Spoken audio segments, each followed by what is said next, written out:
Hello, എല്ലാവർക്കും സുഖമാണല്ലോ അല്ലേ? നമുക്കേ ചോറിനൊപ്പം കഴിക്കാൻ പറ്റിയ നല്ലൊരു ഉരുളക്കിഴങ്ങ് മെഴുക്കുവരട്ടി എങ്ങനെയാണ് ഉണ്ടാക്കുന്നതെന്നാണ് നോക്കുന്നത് കേട്ടോ. അപ്പോൾ പലരും പല രീതിയിലായിരിക്കും മെഴുക്കുവരട്ടി ഉണ്ടാക്കുന്നത്. ഞാനും പല രീതിയിൽ ഉണ്ടാക്കാറുണ്ട്. അപ്പം നമ്മളൊന്ന് മാറ്റി പിടിച്ചിട്ട് എങ്ങനെയാണ് ഒരു മെഴുക്കുവരട്ടി ഉണ്ടാക്കുക എന്നുള്ളത് നോക്കാം കേട്ടോ. അപ്പോൾ അടിപൊളി ടേസ്റ്റാണ്.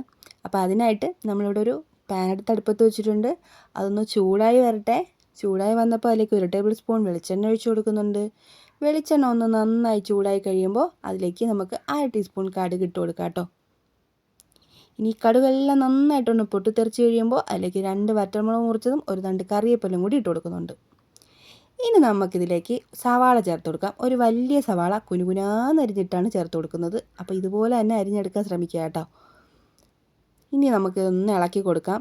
ഇതിൻ്റെ കൂടെ നമ്മൾ ചേർത്ത് കൊടുക്കുന്നത് വെളുത്തുള്ളിയാണ്. അപ്പോൾ വെളുത്തുള്ളി ഞാനിവിടെ ഒരു 10, 12, 13, 14 ഉണ്ടാവും കേട്ടോ. ചെറുതായിരുന്നു, അതുകൊണ്ട് തന്നെ ഞാൻ എണ്ണിയൊന്നുമില്ല. അപ്പോൾ നിങ്ങളുടെ കയ്യിൽ വലുതാണുള്ളതെന്നുണ്ടെങ്കിൽ നിങ്ങൾ എന്ത് ചെയ്യണം, ഒന്ന് ചെറുതായിട്ടൊന്ന് ചതച്ചിട്ടോ അല്ലെങ്കിൽ ഒന്ന് ചെറുതായിട്ടൊന്ന് മുറിച്ചിട്ടോ ഒക്കെ ചേർത്ത് കൊടുക്കുക.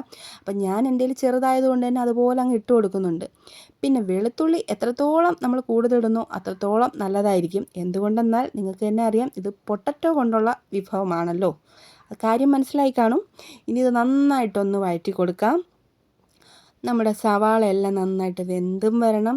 നമ്മുടെ വെളുത്തുള്ളിയൊക്കെ വെളുത്തുള്ളിയുടെ ആ ഒരു മണം ഉണ്ടല്ലോ, അതൊക്കെ ഒന്ന് പുറത്തോട്ട് വരട്ടെ. അതുവരെ നമുക്കിതൊന്ന് വഴറ്റി കൊടുക്കാം. ഇപ്പം നമ്മുടെ സവാളയൊക്കെ ഏകദേശം ഒന്ന് വഴന്നൊക്കെ വന്നിട്ടുണ്ട് കേട്ടോ. അപ്പോൾ ഇനി ഈ സമയത്ത് നമുക്കിതിലേക്ക് നമ്മൾ മെയിൻ ഇൻഗ്രീഡിയൻ്റായ പൊട്ടറ്റോ ചേർത്ത് കൊടുക്കാം. അതായത് നമ്മൾ ഉരുളക്കിഴങ്ങ് അതിലേക്ക് അങ്ങ് ചേർത്ത് കൊടുക്കാം. അപ്പം ഞാൻ ഈ ഒരു സൈസിലാണ് ഉരുളക്കിഴങ്ങ് എടുത്തിട്ടുള്ളത് കേട്ടോ. ഈ ഒരു സൈസിലാണ് ചെറുതായിട്ടൊന്ന് മുറിച്ച് കൊടുത്തിട്ടുള്ളത്. ഒരുപാട് വലുതാക്കി എടുക്കുമ്പോൾ വേവാൻ പാടായിരിക്കും. അപ്പോൾ ചെറുതായിട്ട് എടുക്കുമ്പോൾ കാണാനും രസമായിരിക്കും, കഴിക്കാനും രസമായിരിക്കും, വേവാനും എളുപ്പമായിരിക്കും കേട്ടോ. അപ്പോൾ ഈ ഒരു സമയത്ത് പാകത്തിനുള്ള ഉപ്പും കൂടി ഇട്ട് കൊടുത്തിട്ടാണ് ഇളക്കുന്നത്.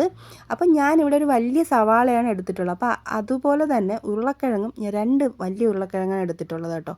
അപ്പോൾ അതിനനുസരിച്ചിട്ടാണ് ഞാൻ സവാള എത്ര വേണമെന്ന് പറഞ്ഞതേ. അപ്പം നിങ്ങൾ എടുക്കുന്നതനുസരിച്ച് നിങ്ങൾക്ക് അതിൻ്റെ അളവ് കൂട്ടുകയും കുറയ്ക്കുകയൊക്കെ ചെയ്യാം കേട്ടോ. അപ്പോൾ ഇത് നന്നായിട്ടൊന്ന് മിക്സ് ചെയ്ത് കൊടുത്തതിന് ശേഷം നമുക്കിതൊന്ന് അടച്ച് വെച്ചിട്ടൊന്ന് വേവിച്ചെടുക്കാം. നമ്മളിതിൽ വെള്ളം ചേർത്തിട്ടൊന്നും അല്ല വേവിക്കുന്നത്. അപ്പോൾ അതുകൊണ്ട് തന്നെ ഇതുപോലെ ഒന്ന് അടച്ച് ആവിയിലൊന്ന് വേവിച്ചെടുക്കണം. അപ്പോൾ ഇത് അടച്ച് വെച്ച് കഴിഞ്ഞിട്ട് നിങ്ങൾ ആ വഴിക്ക് അങ്ങ് പൊക്കളയരുത്. ഇടയ്ക്കിടയ്ക്ക് വന്നൊന്ന് തുറന്ന് ഇതുപോലെ ഒന്ന് ഇളക്കി കൊടുക്കുകയും കൂടെ വേണം കേട്ടോ. മറന്നങ്ങ് പോവരുതേ. അപ്പോൾ ഇതുപോലെ ഒന്ന് ഇളക്കി കൊടുത്തപ്പോൾ സംഭവം വെന്തിട്ടില്ല. അപ്പോൾ ഞാൻ എന്ത് ചെയ്തു, വീണ്ടും ഒന്നും കൂടെ ഒന്ന് അടച്ച് വെക്കണം. പക്ഷേ അതിന് മുമ്പ് നമുക്ക് പകുതി വേവായി. അപ്പോൾ അതുകൊണ്ട് തന്നെ ഈ ഒരു സമയത്താണ് നമ്മളിതിലേക്ക് പൊടികൾ ചേർത്ത് കൊടുക്കുന്നത്. അപ്പം ഞാനിതിലേക്ക് ഒരു 1/2 ടീസ്പൂൺ മഞ്ഞൾപ്പൊടി ചേർത്ത് കൊടുക്കുന്നുണ്ട്. പിന്നെ നമുക്ക് എരിവിന് ആവശ്യത്തിന് മുളക് പൊടിയാണ്. ഞാനിവിടെ ഒരു 1/4 ടീസ്പൂൺ കാശ്മീരി മുളക് പൊടിയാണ് എടുത്തിട്ടുള്ളത്. പിന്നെ ഒരു 1/2 ടീസ്പൂൺ ഗരം മസാല കൂടി ചേർത്ത് കൊടുക്കുന്നുണ്ട്. ഇനി നമുക്കിത് നന്നായിട്ട് മിക്സ് ചെയ്ത് കൊടുത്ത് ഈ ഉരുളക്കിഴങ്ങിൽ ഈ മസാല എല്ലാം പിടിക്കുന്നവരം വരെ നമുക്കിതൊന്ന് ഇളക്കി കൊടുക്കണം.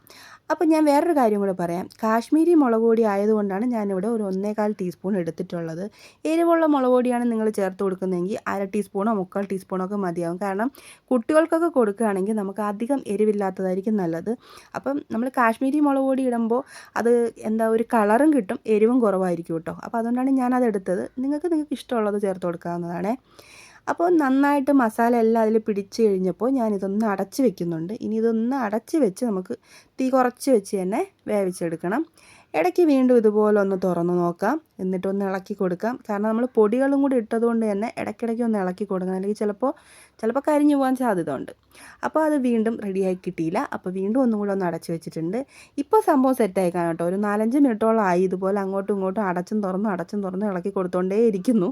അപ്പോൾ ഇപ്പോൾ വെന്തിട്ടുണ്ട്. ഇനി നമുക്ക് വേറെ ഒന്നുമില്ല കേട്ടോ. നമ്മുടെ ഉരുളക്കിഴങ്ങ് മെഴുക്കുവരട്ടി ഇവിടെ റെഡി ആയിട്ടുണ്ട്. അടിപൊളി ടേസ്റ്റാണ് കേട്ടോ. അപ്പം നിങ്ങൾ ഇതുവരെ ഇതുപോലെ ഒന്നും ഉണ്ടാക്കി നോക്കിയിട്ടില്ലെങ്കിൽ ഇനി ഉണ്ടാക്കി നോക്കാൻ മറക്കരുത്. അപ്പോൾ ഇഷ്ടപ്പെടുകയാണെങ്കിൽ ലൈക്ക് ചെയ്യാനും സബ്സ്ക്രൈബ് ചെയ്യാനൊന്നും മറന്നു പോകരുതേ. അപ്പോൾ ഓക്കെ.